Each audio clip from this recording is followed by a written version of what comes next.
सोलापूर शहरातील एका नामांकित शाळेत नोकरी लावतो म्हणून दोघांनी एका तरुणास 7.5 लाख रुपयाला गंडा घातलाय। सेवानिवृत्त शिक्षकानं मुलाला शिक्षक म्हणून नोकरी लागते म्हटल्यावर निवृत्तीची रक्कम दिली।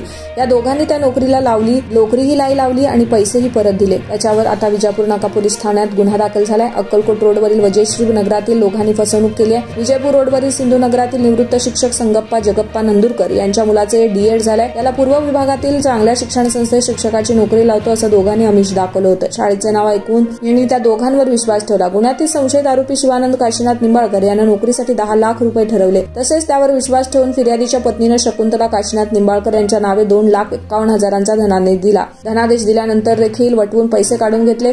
2 महिन्यांनी शिवानंद निंबाळकर यांनी आणखी 5 लाख रुपये दिले। तसेच नोकरी लागेली आशेने फिर्यादी संगप्पा यांनी रक्कम काढून त्यांच्या घरी नेऊन दिली। अनेक महिने होऊनही नोकरी न मिळाली। त्यामुळे काही महिन्यांनी संगप्पा यांनी दिलेली रक्कम परत मागायला सुरुवात केली। रक्कम न दिल्यानं संगप्पा नंदुरकर यांनी विजापूर नाका पोलिसात धाव घेतली। मुलगा अविनाश नंदुरकर याला नोकरी लावतो म्हणून दोघांनी पैसे घेतलेत, पण त्यांनी नोकरी लावली नाही। फिर्यादीने दोघांकडे पैशाची मागणी केली। यानंतर त्यांनी 2 धनादेश दिले, मात्र संशयितांच्या बँक खात्यात तेवढी रक्कम नसल्यानं दोन्ही धनादेश बाउन्स झाले। शेवटी फिर्यादीनं पोलिसात धाव घेतली। गुन्ह्याचा तपास पोलीस उपनिरीक्षक मोहन पवार करत आहेत।